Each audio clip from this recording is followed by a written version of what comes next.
Sorry ka. Sorry ka, madlang people. Say good morning to my friends all over the world. Good morning. Louder. With energy. Okay. Welcome to my channel, You Must See This. Before we start our podcast of the day, which is all about our work here as an OFW here in the Kingdom of Thailand, I want you to please don't forget to thumbs up or click like button, and please, if you are not subscribing yet, tama? If you haven't, delete natin. Delete natin ano? Kakahiya. Hindi, okay lang yan. Okay. If you haven't subscribed yet to my channel, please do subscribe to my channel. You must see this. Okay. Yun lang. It's our free time. So it's our coffee break. Allow me to introduce to you once again my best friend in this world, in this country, in this province, in this city, in this workplace, in this school, teacher Janet Barbas Digman. She hails from Baguio City. Am I right? Yeah. So she's a Baguio girl. And I am a Pangasinense or Pangalatok. Pangalatok? We say it in a, what do you call this, very informal way. Some Not Pangalatok? might be offended when we are called Pangalatok. But for me, I like it. It makes us unique. Like Igor or something. So our first question of the day is, okay, I'm going to get my Codico. Yes. Teacher Janet, how long have you been working here in the Kingdom of Thailand? 12 years? 12 years. 12 years. So, in that 12 years, what can you say in general? What can you say about Thailand compared to our country, the Philippines? Thailand is a very rich kingdom. It is abundant. I can say that in everything. Like, they're rich in culture. Yes. They're rich in what do you call this?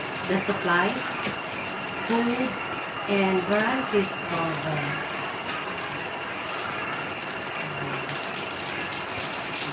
of supplies like milk, educational materials like A4 or coupon bond paper, something like that. Pencils are free. Pens are free.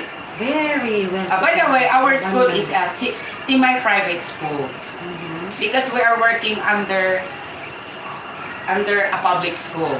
But this public school is a school that offers English program. So English program department is like a semi-private program wherein students or parents pay tuition fees partially, not full, right, Teacher Janet? Yeah. So it's semi-private. So it's for the privileged people. And pag sa Pilipinas, katumbas siya ng central school na aiming for higher quality education. Kahit naman sa atin, di ba, sa Pilipinas, kahit sa barangay schools lang, ngayon is super high quality na tayo. We have the schools nowadays in the Philippines that we call like a science high, something. Yeah, special science high. Yeah. I remember, as far as I remember, my school's name is, it's like Pugunsili Barangay High School or Pugunsili High School.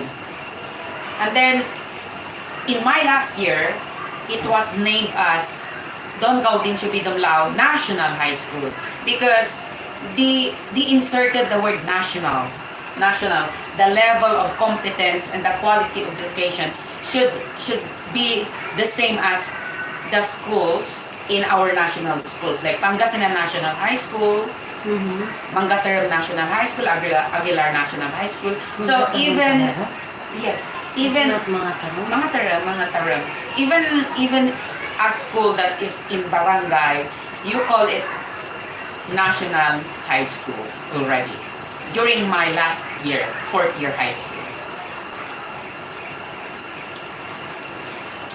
Okay, so talking about the differences between public schools in the Philippines compared to the public schools here in Thailand, one is the supplies. And you said about free education, right? Free supplies. Yeah. The government supporting the pupils or the students. Okay, so that's about. That's about one. Number one. Another, please.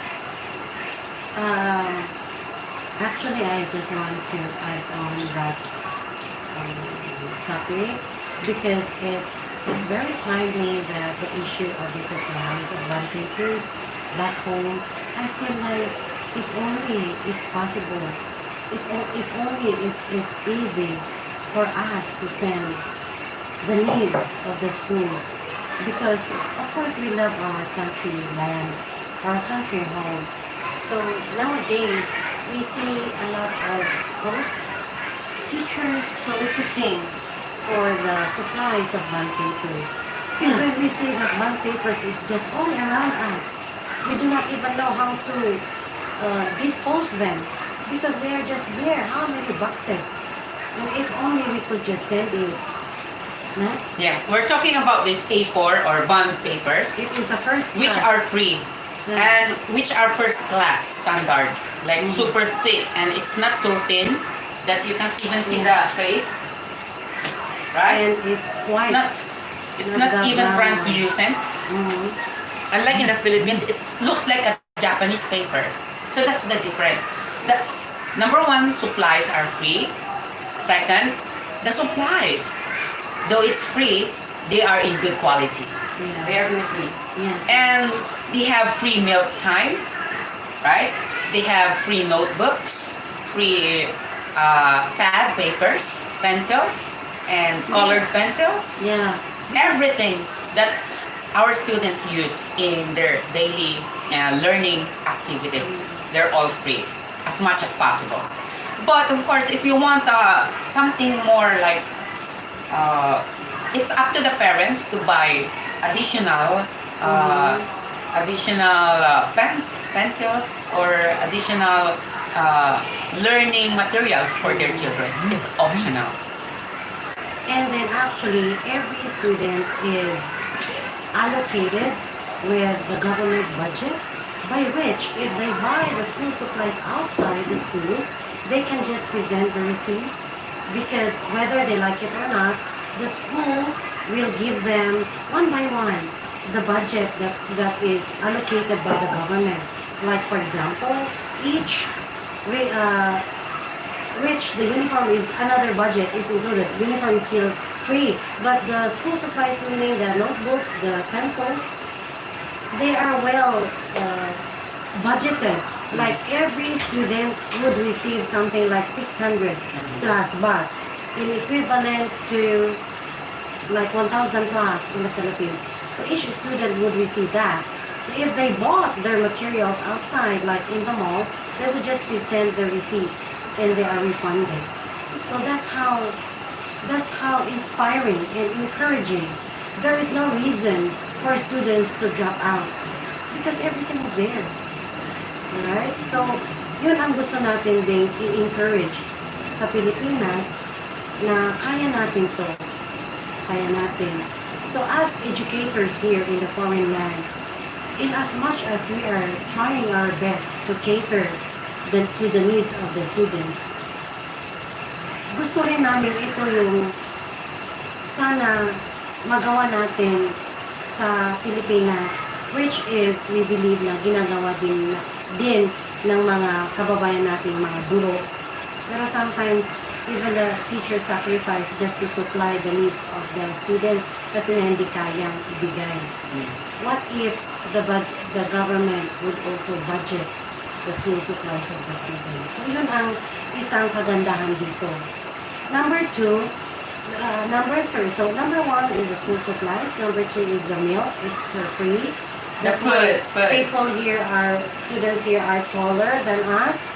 Even kasi free talaga ang milk. Even vacation time, they have to bring boxes bring of home. milk. Yes. For And their one vacation box of supplies. milk has like 24 pouches, or what they call that? Tetra Pak. Tetra packs. 24 one box. If the students cannot consume them all in one term, right? Or in one semester, they have to carry those boxes and bring home. So that's how good it is to be a pupil or to be a student. But that is based on elementary or primary level. How about in secondary? Because Teacher Janet has been teaching here for how many years? 12 years. And your first teaching was in secondary school or high school, something like that. And even before we came here, that was 12 years ago, Thailand already has senior high school, right? Yes. In the Philippines, we only had the fourth year high school way back about 8 years ago. If I'm not mistaken, it was only 4 years ago that we level up to meet international standards. Like we have to batong English ko, itaas natin yung yung level. Hindi standard, yung level ng kumbaga hanggang K-12, you remember? So hanggang 4th year lang tayo dati, di ba? Ngayon mayroon na tayong grade 10, no? Grade 11. 11 and 12. 11 and 12, something like. So I don't know about it. So naabutan ko lang doon sa Pilipinas before I came here in Thailand is 4th year high school. Wala pang senior high school. Ngayon, parehas na. Pero, ang masasabi ko, just like what I was saying a while ago, before we came here, there was already, or it has been 12. Their curriculum is very good. It's based on British. The reason is that if the student finishes high school, senior high school, they can land a job right away. Yes. Vocational, it corresponds to a vocational course, something like that. So it's like high school 1, 2, 3, 4, same as up to 4th year high school in the Philippines. And then they have what you call matayong 5 and 6. So 5 and 6, it's like they have major already. So it's like synonymous with vocational courses in the Philippines. Then after matayong 6 in high school, then they can choose their career, their courses. They go now to universities, colleges, something like that, to choose their whatever courses they want to pursue. Okay, so that's the second one, right? Okay, now we cannot really identify the many kinds of advantages in terms of the physical and the support from the government. So we will going to lighten up the mood of our conversation.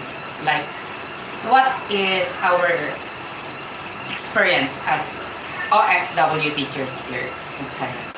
Let's go back to that. So, do you find it difficult? More difficult here? Or easier for you compared to our homeland? I find it like a privilege. We are so privileged here. As regards their how they regard, because for here in Thailand, the Filipinos are known to be teachers. Every time they ask you, what country are you from? And you tell them Philippines. They always regard you teachers, so they have a high regard. Yeah. So teachers, Filipino teachers are very much popular here in this land. So that also in most of the schools, if not all, they have they have a high morale in respect. They respect their teachers, especially foreigners like us. So for me, as my experience, I am so much favored in privileged generally because the schools where I came from, this is already my fourth school actually, they are very welcoming. Indeed, Thailand is a land of smiles. We seldom see co-teachers which are nakasimangot, but they are of smiles. Yeah? And they offer you everything that they can give you. Can I just want to record my voice in here because everywhere has a lot of noise.